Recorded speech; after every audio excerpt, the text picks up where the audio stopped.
Parlement populaire, c'est un débat sur les ondes de 10e Rue Télévision. Le courant politique, c'est pratiquement la même démarche avec l'Union sacrée pour la nation. Gandhi Kassenda, vous êtes jurisconsulte. Pour moi, de ce que j'ai appris de la politique ne se joue pas par rapport aux impressions. C'est une pensée, c'est un courant de pensée et d'action politique qui anime le Congolais épris de la bonne volonté de pouvoir servir la nation avec du levain patriotique et un sursaut nationaliste. Manix, on voudrait avoir votre argumentaire par rapport à ces programmes et ce gouvernement qui a été investi. Dans ce programme, vous allez vous rendre compte que ce gouvernement s'est inscrit dans une logique beaucoup plus pragmatique, de regarder l'avenir et de se rendre compte sur le pilier sur lequel nous devons nous appuyer pour répondre au vrai problème. Il a parlé des 36 milliards triennales. Le Premier ministre a bien fait les chiffrer.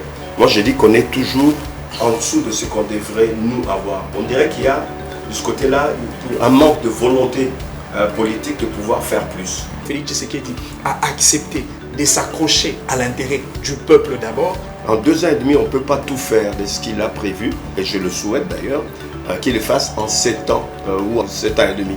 Le peuple a juste besoin de manger à la limite 3 fois par jour. Et d'ailleurs, le chef de l'État, vous l'avez entendu lorsqu'il avait fait sa tournée dans le concert des nations, j'ai aimé sa façon de procéder sur le plan diplomatique. Il a d'abord commencé par présenter les tarifs des valeurs en termes de potentialité de la République démocratique du Congo. Et il a fait mention par rapport à la richesse de sol et sous-sol de la RDC. Mais vous étiez porte-parole de quelqu'un, sinon quand vous dites ça... Ça n'a rien à voir avec les observations et les critiques objectifs que nous faisons. Ah ok, d'accord. Mobutu n'a rien inventé. Mobutu était proche du MNC. Il connaissait les cheminements de ce qui était prévu pour le MNC. Ici, on n'a jamais eu de parti. On a eu des partis tribales. Je sollicite et je propose au président de la République de réduire tout le parti au sens de 4 blocs. Et pas le même combat. Le combat de l'UDPS, c'était le combat sur le terrain pendant des années. Le Parlement populaire, c'est un débat sur les ondes de 10e Rue Télévision. Nous allons faire un décryptage de ces programmes du gouvernement appelé des Warriors, un programme qui a été approuvé au niveau de la Chambre basse du Parlement. Nous avons appris que 410 élus nationaux ont approuvé ces programmes. Sam Alukonde a été investi. La remise-reprise a été effective dans ces numéros. Nous recevons pour vous Gandhi Kassenda, il est jurisconsulte, à qui nous disons bienvenue. Bienvenue et bonjour. Et vous allez bien? Ça va bien, mais je profite pour saluer toute l'équipe technique qui est derrière vous, qui contribue à ce que cette émission se fasse normalement, et aussi un grand bonjour à tous vos téléspectateurs. Alors très bien, merci. Nous avons aussi Manix Yenda, il est initiateur du courant des pensées et d'action politique Pona Mboka. Bienvenue Manix. Merci beaucoup Vincent Mozongo, c'est un grand plaisir pour moi de participer dans ce sacré plateau, le Parlement populaire. Ça augure déjà le vent d'un débat démocratique et républicain, et je pense que ça serait bénéfique pour le Congolais qui nous suivent. Et nous disons Pona Mboka parce que au-delà de tout, nous avons un dénominateur commun. Pona Mboka, au-delà de nos clivages, de nos tendances liées à nos partis politiques, nous devons réfléchir pour le seul intérêt de la République démocratique du Congo. Alors très bien, je commence avec vous. Pona Mboka, c'est courant des pensées. Vous êtes proche de qui? Vous êtes dans la société civile, proche de l'AMOCA, proche des pouvoirs en place? Vous êtes où précisément? Je suis proche du peuple, c'est ce qui est beaucoup plus intéressant, parce que nous disons Pona Mboka. Et vous savez aujourd'hui, d'ailleurs je salue l'initiative du président de la République, chef de l'État, qui était parmi ce Congolais, le premier Congolais, je vais dire, qui nous a proposé un autre paradigme, une autre façon de faire la politique. Il n'a pas proposé un parti politique, il n'a pas proposé un regroupement politique, il nous a proposé une idée qu'on appelle l'union sacrée de la nation. Et donc, le courant politique, c'est pratiquement la même démarche avec l'union sacrée pour la nation. C'est une pensée, c'est un courant de pensée et d'action politique qui anime le Congolais épris de la bonne volonté de pouvoir servir la nation avec du levain patriotique et un sursaut nationaliste un peu plus élevé pour apporter nos solutions en termes de contribution et des propositions pour l'avancement de la République. C'est dans ce sens-là que nous nous battons. Pona Mboka, c'est dans ce sens-là que nous apportons nos pierres de contribution pour l'avancement de la RDC, parce que nous pensons que le Congo en a besoin. Très bien, alors j'ai sollicite d'abord votre argumentaire par rapport à ces gouvernements qui a été investi. Vous avez suivi, comme autant des Congolais, ces programmes de ces gouvernements des Warriors, de Sama Lukonde Kenge, un programme qui, selon certaines opinions, il s'agit de chapeler des bonnes intentions. Manix, on voudrait avoir votre argumentaire par rapport à ces programmes et ce gouvernement qui a été investi. Chapelet des bonnes intentions, ça peut être possible, parce que nous avions connu autant de programmes, autant de projets de société proposés par les acteurs politiques, mais malheureusement, de programmes qui ne concordent pas avec les desiderata du peuple, ou du reste qui ne rencontrent pas les vrais problèmes de la population congolaise. Mais à lire le programme, j'ai senti la volonté, même quand vous lisez le préambule, la partie introductive de ces programmes, vous allez vous rendre compte que ce gouvernement est beaucoup plus réaliste et par rapport aux vicissitudes que nous avions connues dans le temps et surtout avec le gouvernement de coalition FCC-CACH, c'est un gouvernement qui a tenu compte de certains aspects, notamment des aspects négatifs et des aspects positifs. Et dans ce programme, vous allez vous rendre compte que ce gouvernement s'est inscrit dans une logique beaucoup plus pragmatique, de regarder l'avenir et de se rendre compte sur le pilier sur lequel nous devons nous appuyer pour répondre au vrai problème. J'aime la dénomination, j'aime les thèmes dégagés dans ce gouvernement, disons dans ce programme du gouvernement Sama Lukonde. On parle d'un État fort, on parle d'un État prospère et on parle d'un État solidaire. Et vous allez vous rendre compte que c'est pratiquement la continuité de la vision qui a été déposée par le président de la République lorsqu'il avait posé les jalons au moyen d'un paradigme de gestion basé sur la croissance économique durable avec comme pilier d'action la création ou la croissance économique avec le modèle du développement économique endogène. Le président de la République a parlé de la bonne gouvernance tout en s'appuyant sur le pilier de la lutte contre la corruption. Il a parlé sur la création d'une société solidaire en se basant sur les valeurs de l'unité, de la fraternité et de la concorde nationale. Et finalement, le président de la République avait parlé aussi de l'investissement de l'homme tout en s'accrochant à cette chanson patriotique de Félix Tshisekedi Kobo Sanate, Papa Lobaki, le peuple d'abord. C'était ça.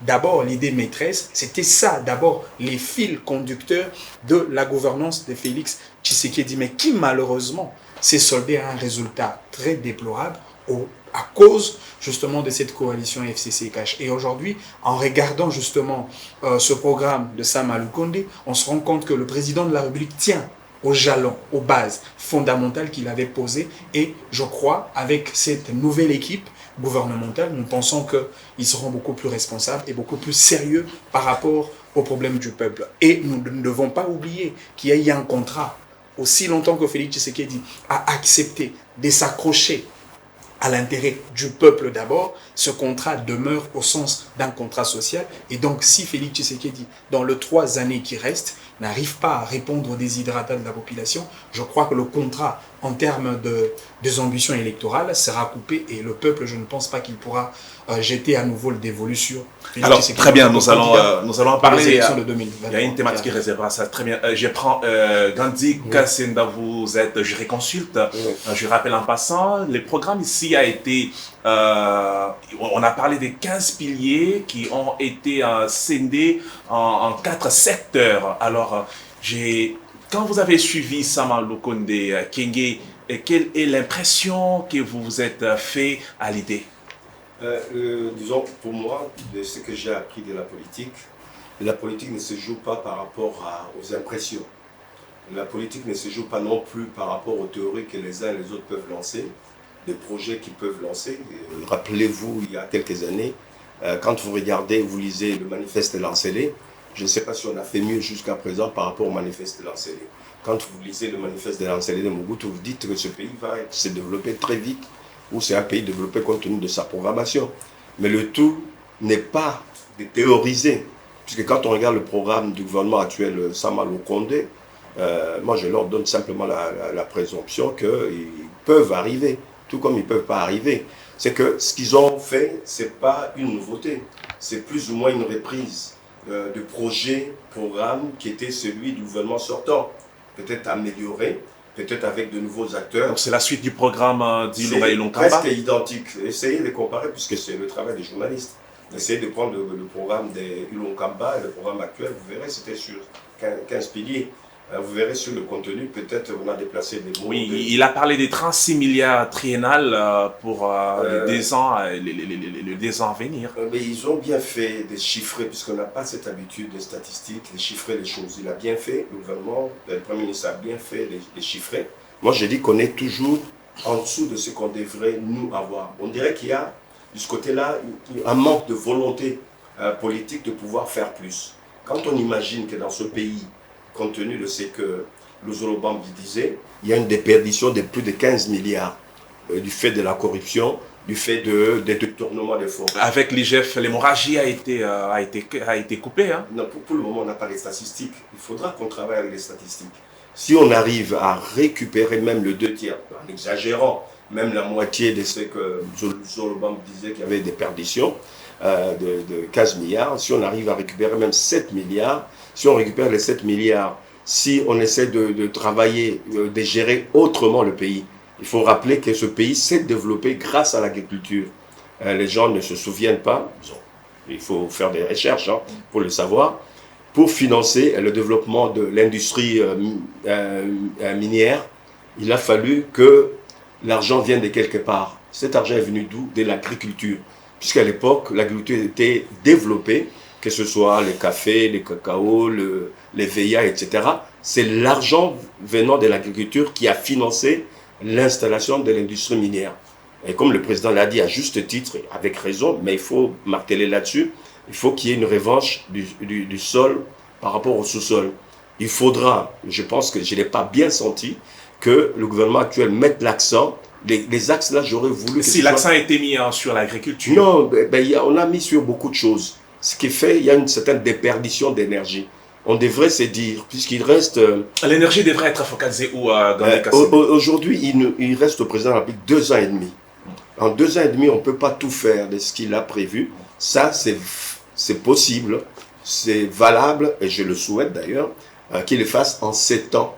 Ou en 6 ans et demi, en 7 ans et demi, puisqu'il lui reste 2 ans et demi, puisqu'on est presque au mois de mai. Ça, c'est quoi? Vous parlez de ces programmes de l'agriculture, de tout le projet. Tous les projets. Tous les projets, mais on va faire, on peut... Donc, dans 2 ans ici, il est impossible que ces projets soient effectifs. Dans 2 ans ici, il est possible de développer l'agriculture à un niveau très élevé. Encore qu'il faut mettre les moyens sur l'agriculture, puisque aujourd'hui, la priorité... la priorité des priorités devrait se retrouver sur 3 axes, à savoir l'agriculture. Pourquoi? Puisqu'on peut récupérer, si pas 2,5 milliards, mais au moins autour de 1,5 milliard, 1,8 milliard, le fait de pouvoir importer des biens, des produits vivriers à l'extérieur. On perd plus de 2,5 milliards, sinon au-delà, puisqu'il y en a qui rentrent en contrebande. Pour éviter de perdre autant d'argent, il faudra développer notre agriculture. Comme ça, on ne va plus importer le maïs, ou très peu, ne pas importer du riz. On importe même des cure-dents. On peut faire en sorte que dans les 2 ans et demi qui restent là, que l'axe soit sur l'agriculture, l'éducation nationale et la santé. Les 3 piliers auxquels il faudra ajouter 2 autres piliers, puisqu'on ne peut pas développer l'agriculture sans développer les infrastructures routières, que ce soit les routes. Le chemin de fer, c'est un projet à moyen terme. On doit travailler sur le moyen terme, voire sur le long terme, mais ça doit commencer aujourd'hui. Il ne faut pas qu'on se perde dans l'horizon de beaucoup de choses. Il y a 50 ministères. Donc, si on dit 50 ministères, il y a 56 ministères aujourd'hui. Oui. Donc, ça suppose 56 politiques. Quand on dit 56 politiques... Hier, c'était 65, oui. Même. Pour moi, il n'y a pas de différence. 60, 50, il n'y a pas de différence. Puisque 56 politiques mises en œuvre, ça suppose des moyens, des capitaux, pour que chaque ministre ait des possibilités, des moyens de mettre en place des politiques publiques. Que le citoyen le nombre est encore pléthorique d'après vous. Exagéré. Alors, puisque pour moi, comme il y a 15 piliers, on aurait pu avoir une trentaine de ministères. Pour moi, par exemple, je vous donne un exemple pour être concret, ne pas être dans la littérature, l'éducation. L'éducation est nationale. On devrait avoir qu'un seul ministère de l'éducation nationale. Pas scinder le secteur. Comment? Pas scinder les secteurs. Oui. Et élargir même l'éducation. Parce que l'éducation n'est pas seulement scolastique, disons théorique, mais elle est aussi physique. il faut, à côté de l'éducation nationale, disons maternelle, primaire, supérieure, un seul ministère auquel il faudra rajouter, puisqu'on a besoin de l'éducation physique et sportive, rajouter le ministère de jeunesse et sport à l'éducation nationale pour qu'il y ait une certaine cohérence. Il y a des talents ici. Vous avez vu Mutombo Dikembe. Ça n'a pas empêché d'avoir son diplôme de sciences politiques, alors qu'il faisait du sport. Il a gagné d'ailleurs sa vie normalement. Donc ça équilibre. Quand les enfants sont éduqués à la fois l'éducation telle qu'on a aujourd'hui, l'instruction. Oui, laissez-moi prendre un avis à chaud auprès des Manix Yenda par rapport aux axes prioritaires. Manix, quelle serait la logique dans laquelle vous allez vous inscrire si vous avez été demandé de détecter d'abord les axes sur lesquels ce gouvernement doit reposer? Je fais mien le propos de mon co-débatteur. Aujourd'hui, lorsqu'on regarde la situation actuelle, surtout sur le plan économique, parce que l'économie, de toutes les façons, c'est la température du développement d'un pays. Si l'économie est en berne, je ne vois pas avec quelle magie nous allons résoudre le problème social, le problème culturel, le problème de l'infrastructure et le reste. En regardant le système économique actuel, comparablement avec tout le plan de décor qui nous a été proposé par le Premier ministre avec son programme, moi j'ai l'impression que c'est une sorte d'une vente à la gratuité, une vente d'illusion qu'on donne aux Congolais, alors que la réalité, c'est comme ça même quand ils se mettent au travail, ils ont du mal à réaliser les vrais problèmes. Alors aujourd'hui, il faut que le président de la République s'inscrive dans une logique, d'abord, de sauver son mandat, avec des actions phares. Des actions phares, des actions à court terme, pourvu de répondre à un problème. Déjà que quand vous regardez tout le spectre de problèmes de Congolais, tous les problèmes sont prioritaires, tous les problèmes sont urgents. Mais le président de la République peut orienter son action, par exemple, dans le secteur de l'éducation, déjà avec les pas des géants réalisés dans le cadre de la gratuité de l'enseignement des bases. Il faudrait encore réajuster parce que jusque-là, il y a encore quelques couacs.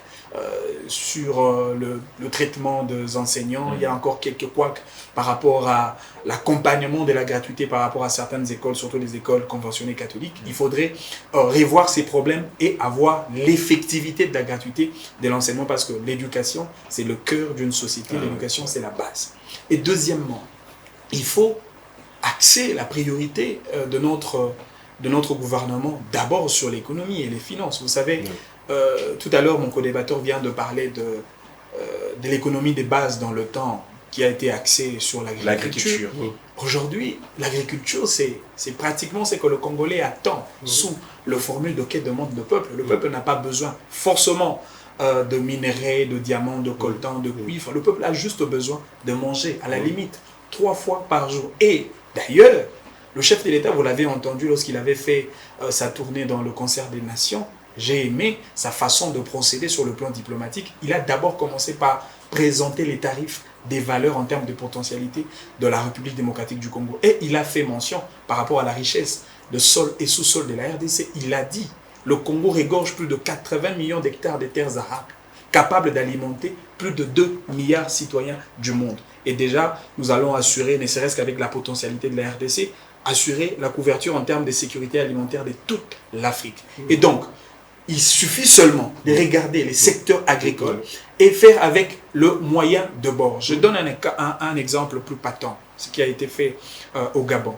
Le Gabon, ils savent qu'ils ont un petit problème en termes de finances et ils ne seront peut-être pas en mesure d'utiliser le modèle de l'agriculture industrialisée, l'agriculture moderne, et ils se sont concentrés sur l'artisanat, l'agriculture qui se fait par le main-d'œuvre de citoyens à travers ce que nous voyons aujourd'hui. Parce que nos mamans, aujourd'hui, toute l'étendue nationale mange les matembélés, les légumes au travers la main-d'œuvre artisanale de nos mamans qui font l'agriculture ça et là. Et qu'est-ce que l'État peut faire? L'État peut disposer de moyens. En fournissant le matériel, en donnant des espaces. Et au Gabon, d'ailleurs, ils se sont concentrés beaucoup plus sur le maïs. Ils ont donné des espaces parce qu'il n'y en avait pas. Et les agriculteurs avaient un petit problème de cultiver parce qu'il n'y avait pas assez d'espace. L'État a donné des espaces, l'État a donné des outils et l'État a donné le finance en termes de main-d'œuvre. Ils ont planté les maïs pour l'État et l'État, lors de la récolte, il a récolté les maïs, il a créé ses dépôts respectifs Et l'État s'est transformé en un commerçant avec un prix très réduit au point de satisfaire le besoin le plus fondamental de la population. Là, le problème précis d'un cas a été résolu d'une manière précise. Aujourd'hui, nous n'avons pas besoin des acteurs politiques porteurs de diplômes, de thèses, de doctorats. Mais ce n'est pas une discrimination. Je pense que ce n'est pas une discrimination. Non, c'est juste une manière de dire nous avons besoin plus des intelligences pratiques. C'est-à-dire nous avons des problèmes.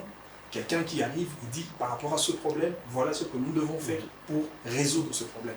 Au lieu de nous brandir toutes les formes de théories, des principes, alors que nous savons sur le plan réel, nous n'avons pas cette possibilité de résoudre le problème. Regardez un peu le niveau de notre budget national aujourd'hui.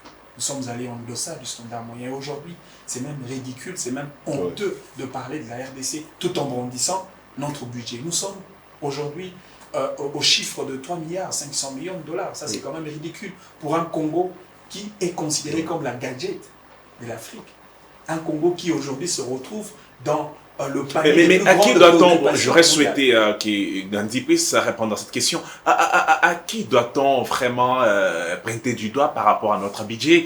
C'est le gouvernement passé qui n'a pas su mettre en place le code minier qui a été révisé, ou bien je ne sais pas, parce que ce problème revient, c'est un problème très récurrent. On est dans un pays à l'image d'un avion qui devait décoller, mais qui n'a jamais décollé. C'est le pilote qui pose problème? Le pilote n'était déjà pas formé pour être pilote. On a pris l'indépendance, on nous a laissé l'avion. Mais maintenant, il faut faire décoller cet avion. Dans cet avion, il faut un pilote formé, un copilote formé.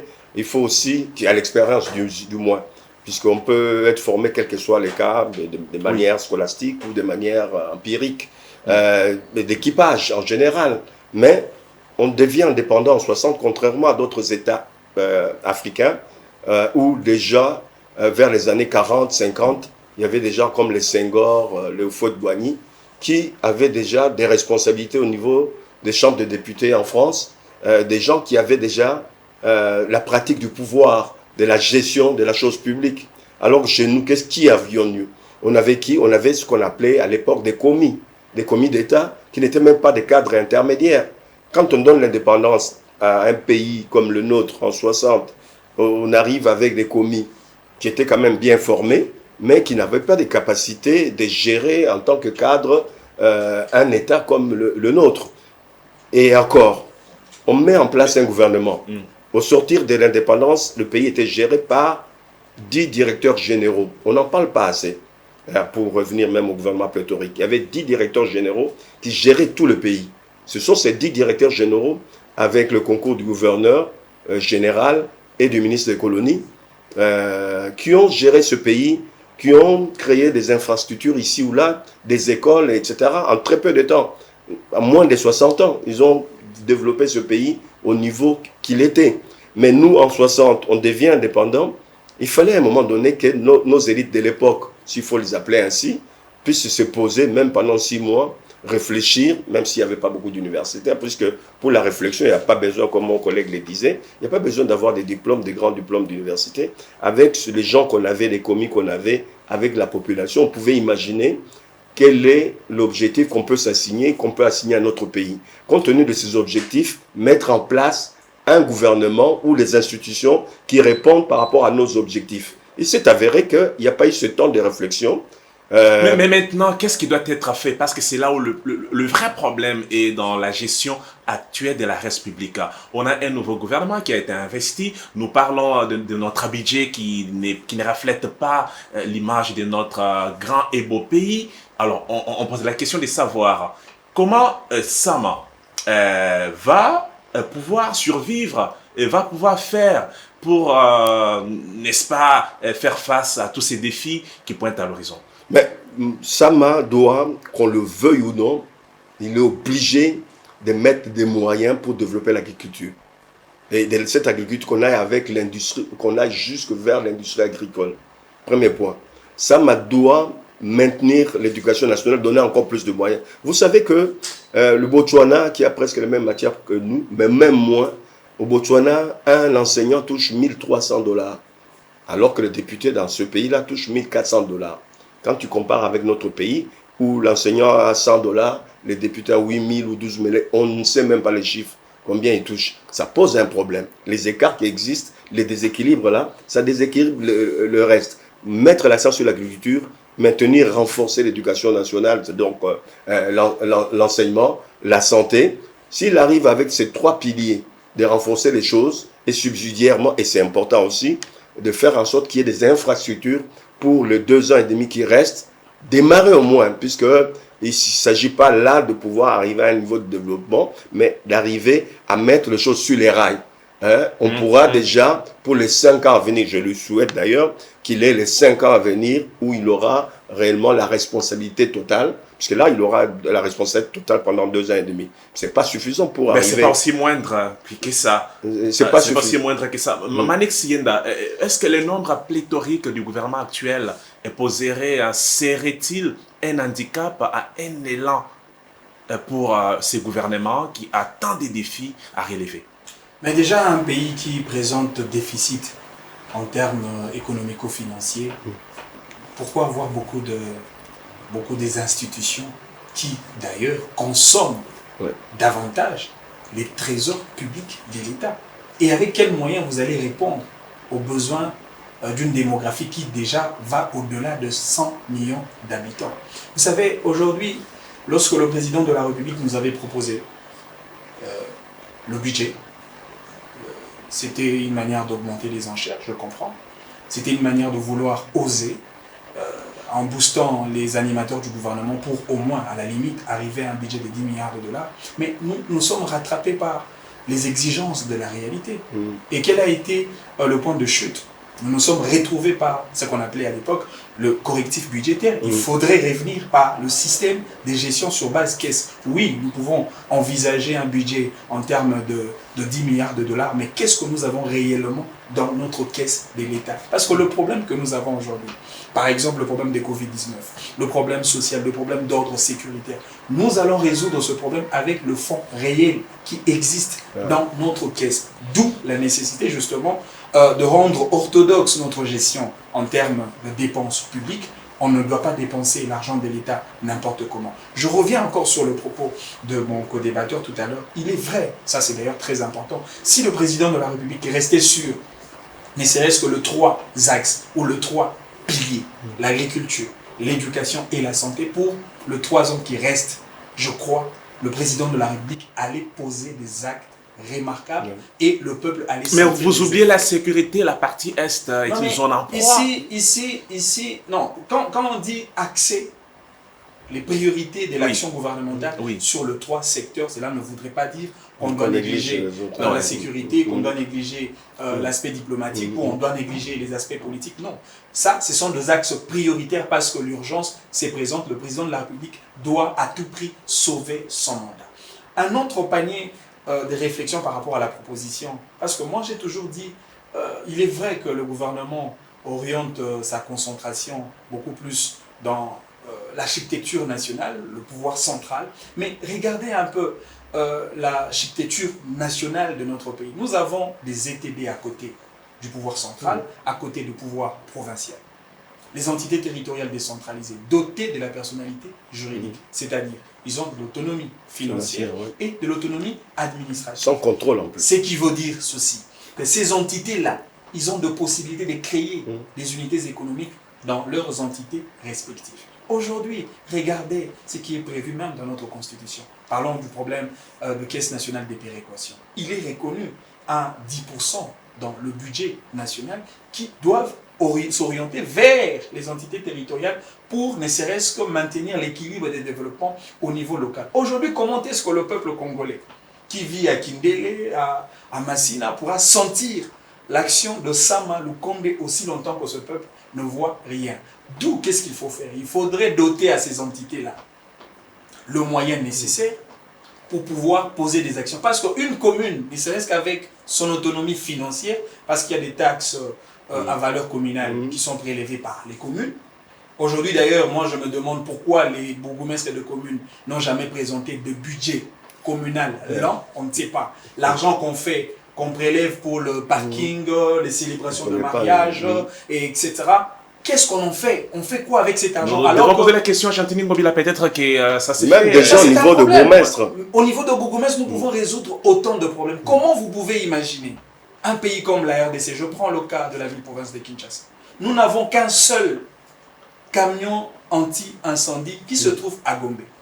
Quand vous prenez la distance entre la Gombe et la commune de Mongafula, il y a un écart énorme. Et donc, s'il y a un incendie à Mongafula, le temps que ce camion quitte la ville de Gombe vers Mongafula, je ne pense pas qu'on va résoudre le problème. Mais déjà, la commune, avec sa capacité financière, parce qu'elle en a l'autonomie financière, elle peut, avec le moyen qu'elle mobilise par ses recettes communales, acheter des camions anti-incendie, même dans tout le quartier. La commune peut acheter des ambulances médicalisées dans tout le quartier. La commune peut créer des écoles. La commune peut créer de services municipaux, de services communaux. La commune a la capacité de gérer... Mais ceci me rappelle la campagne qui est en train d'entreprendre Steve Mbikaï, qui sollicite la suppression du Sénat, de certaines institutions, notamment le Sénat, pour réduire le train de vie des institutions. À juste titre. Mais justement, c'est quand on a est-ce que c'est intéressant ou bien c'est un acharnement? Mais justement, bon, moi je ne sais pas quel est le mobile qui... bon, les trains de vie, il dit que c'est des trop, il faudrait réduire. Ouais. Non mais la logique est normale. Nous ne pouvons pas avoir des institutions budgétivores parce que nous avons besoin de l'argent. Regardez à l'époque, mon co-débatteur fait mention de ce qu'a été à l'agriculture autrefois. Le GECAMIN que nous avons aujourd'hui, le GECAMIN est construit par le café de la RDC. Regardez les patronats de l'époque et les patronats d'aujourd'hui. À l'époque, Albert Yuma était clair par rapport à la gestion actuelle. À l'époque, les nantis, ce n'était pas les politiques comme on voit aujourd'hui. Aujourd'hui, pour se faire 2 millions, il faut entrer en politique. Les Bemba Saolona, ils se sont fait de l'argent dans le café. Le papa des syndicats d'Okolo, lui, il a vendu les piments qu'on fabriquait, le poudre de chasse. C'est le premier banquier de l'époque. Donc, avec les unités agricoles que nous avons, déjà que nous avons de sites greniers, je crois que nous en avons au moins 26 sites greniers, nous pouvons alimenter et surtout l'infrastructure aussi, ça fait partie des grands problèmes parce que si nous n'avons pas de route interurbaine, interprovinciale, parce qu'aujourd'hui quand vous allez par exemple au Congo central, il y a une quantité énorme de pommes de terre.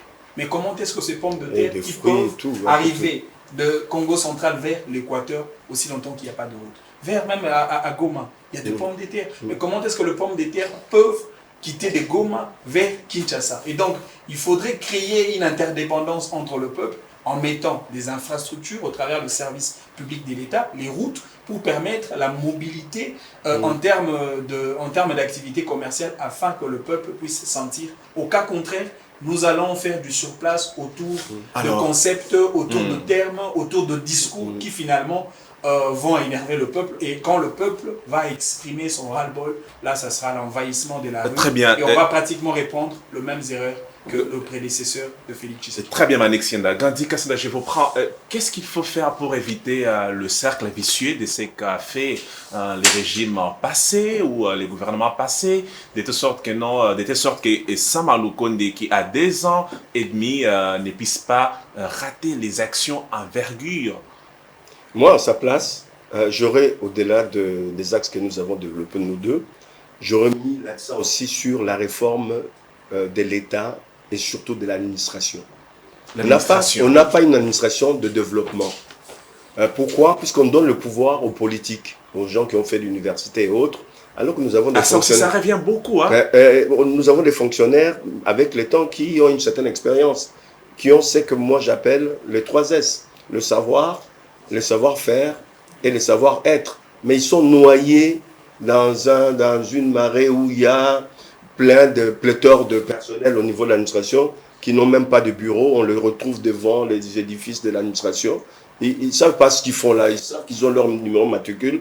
Il faut réformer l'administration et mettre l'accent sur l'essentiel, les secrétaires généraux, les directeurs généraux, les directeurs, et leur donner les vrais pouvoirs pour que si jamais même demain on a une carence, on n'a pas un gouvernement, que l'administration continue à fonctionner au nom et pour l'État. Donc l'administration, c'est l'essentiel pour pouvoir arriver à un bon développement. Il faut que ce soit une administration de développement qui apportent, qui créent des richesses. Aujourd'hui, on n'a pas une administration qui crée des richesses, on a une administration qui attend juste le salaire, la paye.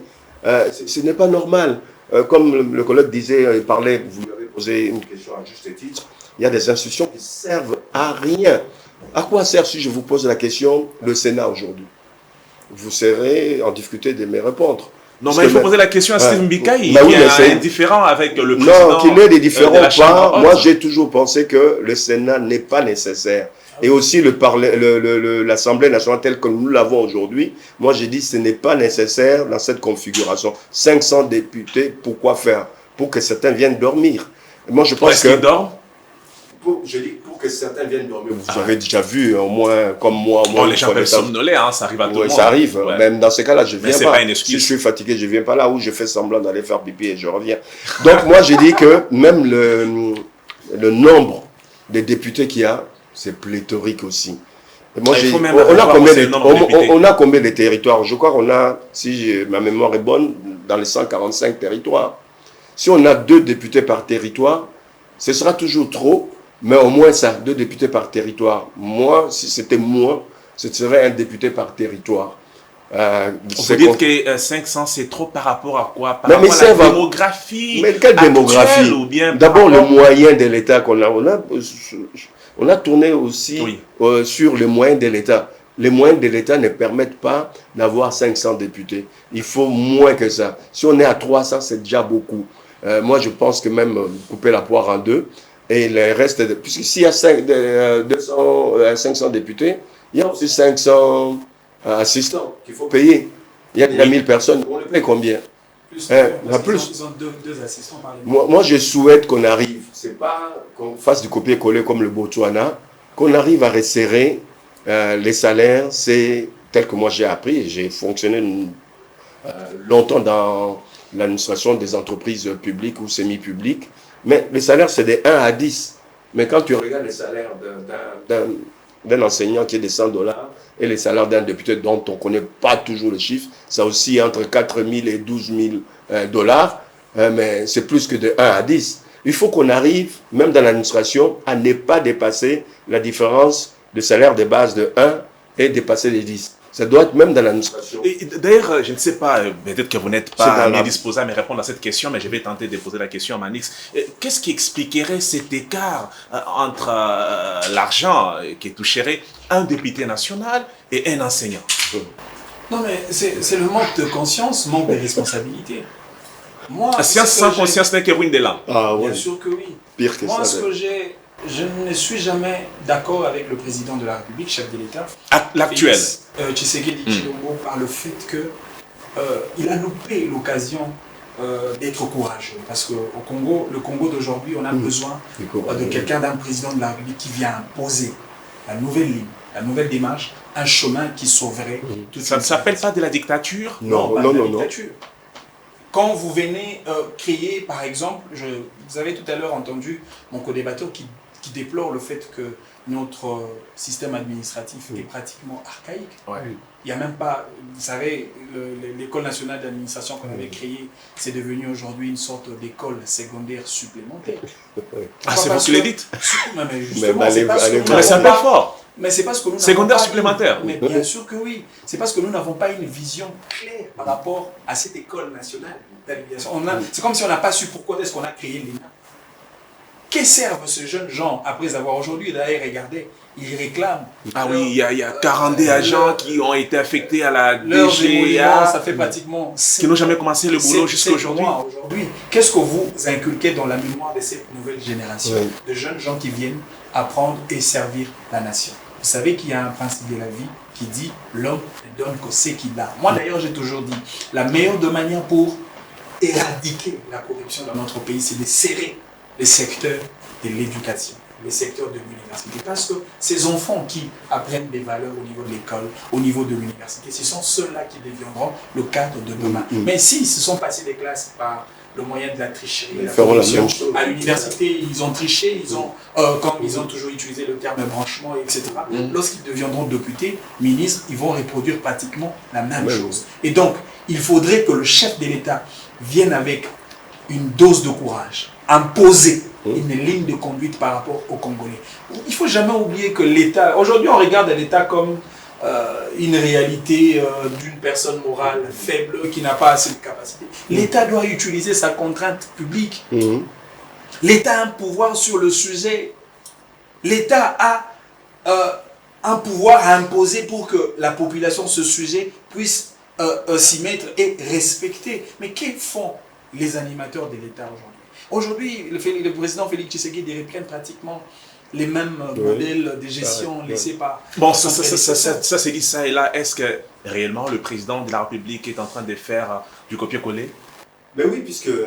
dis-moi la différence. Et soyez un peu pragmatique, hein, nous sommes non, pour moi, il n'y a pas de différence. Hein. Quand je vais aux affaires étrangères aujourd'hui, les affaires des étrangers, il y a 10 ans, c'est la même chose. C'est la même routine, c'est le même cheminement, le même comportement, etc. Il n'y a pas du nouveau. Au niveau de l'horizon, il n'y a rien. Il fallait mettre en place, et c'est peut-être pas le mot pour dire comme mon collègue, mais avec des mots, il faut au moins une dose de dictature démocratique. Dictature démocratique. Vous êtes en train d'embellir les termes qui sont forts. Non, mais si je dis dictature démocratique, c'est-à-dire imposer un certain nombre de choses, de normes, etc., pour le bien de ces populations. Puisqu'on ne peut pas continuer comme ça dans une démocratie molle, dans une administration molle, avec des autorités moues. C'est-à-dire, disent non, s'il veut faire, le bébé pleure, il faut, non. Ce n'est pas peut-être la coalition FCC Cash qui aurait été à la base de cette manœuvre, mais qui n'a même pas été avant, la première institution. Même avant la coalition FCC Cash, ce pays, si vous regardez son histoire politique, a toujours vécu dans la coalition, avec la coalition. Une coalition est négative pour la politique d'un pays pauvre, un pays sous-développé comme le nôtre. La coalition, ça peut marcher en Allemagne, ça peut marcher en France ou ailleurs. Ils sont déjà à un niveau de développement où l'administration peut faire beaucoup de choses. Mais nous n'avons pas d'administration. On va aller coaliser avec qui, pour quoi faire? Chacun tire la couverture de son côté. Oui, Manix, oui. Je voudrais sur ce point intervenir. Oui. Regardez un peu on finit, les partis politiques aujourd'hui. Parce qu'aujourd'hui, le multipartisme, c'est pratiquement le fondement de notre démocratie. Mais nous avons des partis politiques de façon pléthorique, au point que le parti politique devienne aujourd'hui des vrais morgues qui enterrent des gens vivants. Ça c'est fort. Mais justement, ça je vous dis, regardez tout le statut, je peux mettre tout le parti politique à défi. Quand vous regardez les statuts de chaque parti... Mais vous étiez porte-parole de quelqu'un, sinon, quand vous dites ça... Ça n'a rien à voir avec les observations et les critiques objectives que nous faisons. Ah, ok, d'accord. Je vous ai dit que je fais mon combat pour Namboka, et donc pour Namboka, je ne dois pas donner des points de vue par rapport à un parti ou à un mouvement politique très X ou Y. Regardez les statuts de chaque parti politique.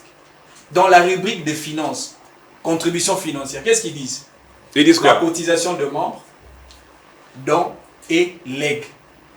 Donc, dans la conception des acteurs politiques au niveau de partis politiques, ils n'arrivent pas à comprendre que le parti, en tant qu'une organisation qui regroupe les humains, nous pouvons créer des unités économiques au sein du parti. Un parti politique peut avoir un fonds qui est orienté dans un secteur agricole, c'est-à-dire vous achetez autant d'hectares et vous cultivez par exemple le maïs, et ces maïs deviennent de véritables unités économiques pour le parti. Vous vendez et l'argent que vous allez mobiliser peut alimenter justement le financement de vos candidats lors des élections, soit municipales, législatives, nationales ou provinciales. Ça, c'est une stratégie que le dirigeant de parti politique doit avoir. Et ça, c'est un manque de mentalité. Et même, au-delà de l'agriculture, au niveau de la réflexion, les partis politiques modernes ont des secteurs de réflexion, des réflexions qui vendent leurs réflexions à d'autres partis politiques, éventuellement au gouvernement et aux sociétés privées. Ils ont une intelligentsia qui étudie le pays, qui étudie tous les secteurs, qui font des propositions, des consultants, des grands consultants. Ils sont dans les régies des partis politiques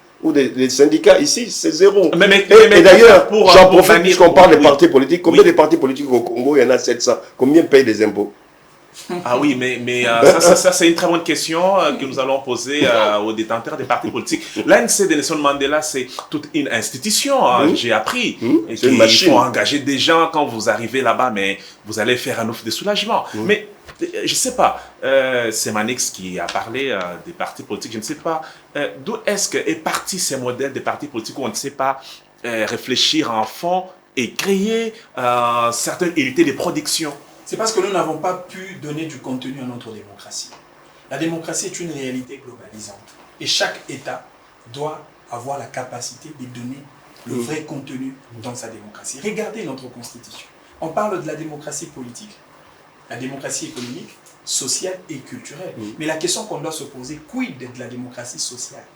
Jusque-là, depuis le 30 juin 1960 ou encore depuis l'intronisation du multipartisme, c'est que nous n'avons consommé jusque-là que c'est la démocratie politique. On ne sait pas qu'est-ce que c'est la démocratie. Est-ce que ça marchait cette démocratie politique? Je pose la question. Malheureusement, cette démocratie politique. Je vous retire la parole avec la brutalité parce qu'il n'y a pas assez de valeurs républicaines que nous avons instaurées. Je donne, avant que vous donnez la parole à mon co-débatteur, un exemple pour le parti UDPS qui gère aujourd'hui le pays. Le parti présidentiel.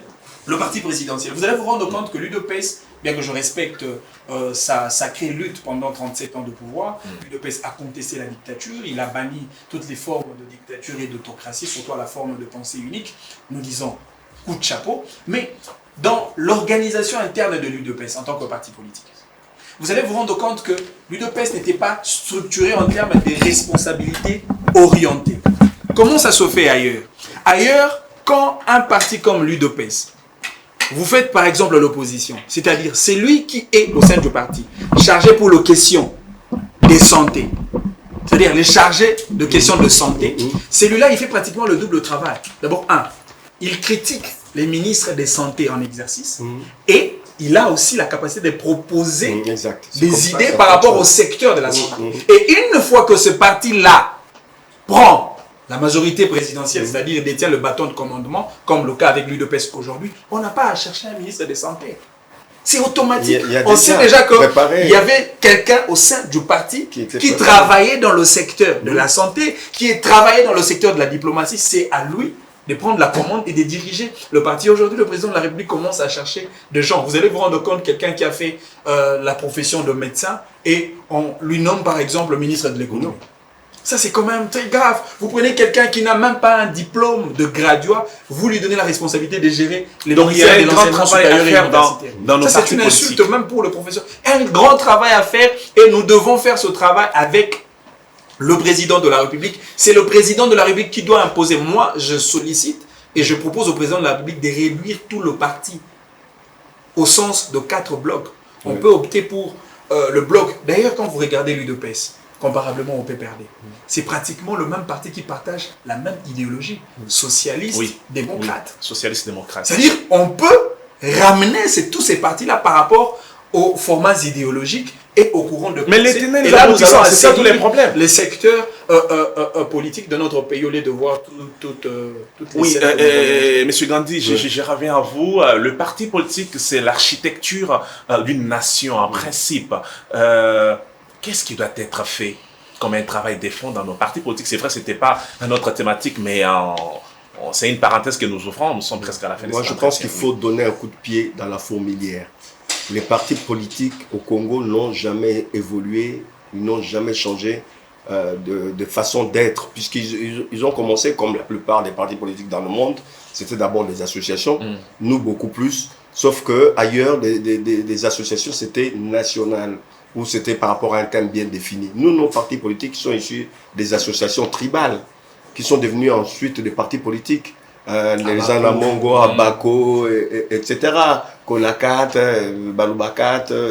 Et on a eu du mal à faire en sorte qu'il y ait des partis sur le plan national, même quand on cite Lumumba. Le problème, c'est que les gens n'ont pas décortiqué, analysé la profondeur de la vision de Lumumba. Ils voulaient faire du MNC sous l'égide de Nkrumah et de Sékou Touré, faire de MNC un parti national et ensuite, dans un second temps, éliminer les autres partis, faire qu'il y ait un seul parti au niveau national comme Mobutu a fait du MPR. Mobutu n'a rien inventé. Mobutu était proche du MNC. Il connaissait les cheminements de ce qui était prévu pour le MNC. Ici, on n'a jamais eu de parti. On a eu des partis tribales. Et c'est encore aujourd'hui valable. C'est encore pire puisque ça devient des partis familiaux. Mais ça devient des partis familiaux. Comment voulez-vous? Nous sommes ensemble dans un parti politique. Nous évoluons ensemble. Une fois qu'on gagne les élections, moi je vais prendre ma femme, mon enfant, les mettre comme suppléants. Gandhi, excusez-moi, vous êtes de quel parti politique? Moi, pour le moment, je suis... Vous êtes indépendant? Je suis indépendant, même si j'ai un penchant pour celui qui s'est engagé pour cette République, qui, pour moi, a une volonté de pouvoir changer la donne dans ce pays. Mais je connais un acteur politique principal qui est le président de la République. Je soutiens son action, ses actions, je peux dire, mais je ne suis pas à ce jour, disons à la minute que nous parlons, peut-être que dans une heure j'aurai trouvé un parti politique, mais je suis libre pour le moment. Au niveau de la pensée, c'est que moi je pense, c'est pas par rapport à un parti politique, c'est par rapport au pays. Une toute dernière question, au regard des, en fait, je voudrais parler du Front commun pour le Congo, hein, et puis le parti, ces partis politiques ici, PPRD, ils sont maintenant dans l'opposition ou bien ils sont neutres? Vous qui êtes juré consulte, en prière de nous éclaircir un peu là-dessus.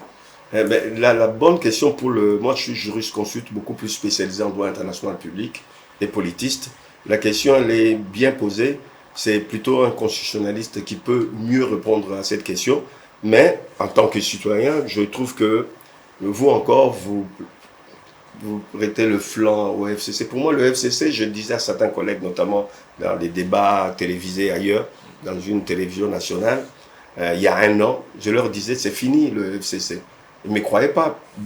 Nombreux parmi eux disaient, l'UDPS va mourir à petit feu. Moi, j'ai dit, vous vous trompez, puisque ce parti-là a une base solide. Il peut y avoir des problèmes, comme il y en a dans tout groupement humain, mais ils sont solides, ils iront même au-delà de ce que vous pensez. Mais les partis que moi, je pensais qui allaient mourir de leur propre mort, c'était le FCC et le parti Palou.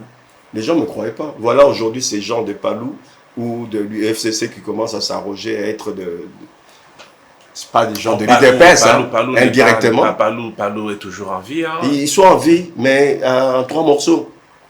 En 3 morceaux. Comment voulez-vous donner un avenir à un parti politique? On dira pourquoi. Pourquoi pas? Parce que l'UDPS, il y a eu aussi 2 ou 3 partis UDPS, etc. C'est pas la même histoire. C'est pas la même histoire. C'est pas le même combat. Le combat de l'UDPS, c'était le combat sur le terrain pendant des années, qui n'a pas été le combat de Gizenga. Gizenga, peut-être c'était théorique avant, il est venu, il a trouvé, mais c'est beaucoup plus tribal quand tu regardes le Palou. Le Palou est beaucoup plus aux 3/4 Bandundu. Je n'ai rien contre, mais alors que l'UDPS a commencé peut-être avec les Kassaïens, mais je ne pense même pas, puisqu'il y avait des gens du Bas-Congo, de l'Équateur, de toutes les régions, qui a créé l'UDPS, même s'il y a eu à un moment donné tendance majoritaire du Kassai, mais ils redeviennent dans un équilibre. D'ici qu'on arrive aux élections, l'UDPS reviendra, l'UDPS qu'on a connu, qu'on connaît, c'est-à-dire où on a des gens de tous les coins de la République qui sont représentés au sein de l'UDPS. Donc le parti politique chez nous n'existait pas. Autant c'était tribal avant, vers les années 60, autant aujourd'hui, les partis politiques et un parti politique, ils sont devenus familiaux. C'est-à-dire, je vous ai donné l'exemple, vous êtes dans un parti avec des acteurs qui développent le parti. Le jour où votre parti arrive au pouvoir, ou bien certains d'entre vous sont députés ou ministres, il prend qui? Il prend d'abord la famille. Mais ça pose un problème. Comment voulez-vous qu'il y ait survie de ces partis politiques? Si vous avez quelqu'un de compétent dans la famille... Non, on privilégie d'abord la structure parti politique. Tu vas prendre ton enfant qui a 22 ans, qui vient de sortir de l'université, qui a son graduat, alors que vous avez des collègues qui sont là pendant 5-10 ans, qui ont remué les choses pour que le parti persiste, existe.